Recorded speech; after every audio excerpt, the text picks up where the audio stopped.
El Niño, garçon en espagnol, doit son nom à des pêcheurs péruviens et équatoriens qui, ayant constaté un réchauffement des eaux au moment de Noël, l'ont ainsi appelé en référence à l'enfant Jésus.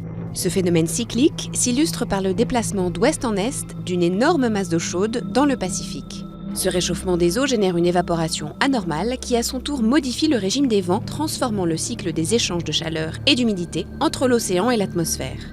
Ces conséquences sont dévastatrices, provoquant à la fois des pluies diluviennes et des glissements de terrain sur la côte ouest de l'Amérique du Sud, habituellement sèche, et des sécheresses dans les pays du Pacifique tropical ouest. Autre conséquence, ce réchauffement des eaux qui s'étend aux grandes profondeurs bloque la remontée des substances nutritives nécessaires à la chaîne alimentaire sous-marine et endommage les récifs coralliens. Par un jeu d'action-réaction, un phénomène inverse se produit l'année suivante. C'est la Niña. Elle prend sa source en profondeur dans un énorme réservoir d'eau froide dans la même région, puis remonte vers la surface. Ces effets destructeurs sur le climat peuvent s'étendre jusqu'en Asie et en Amérique.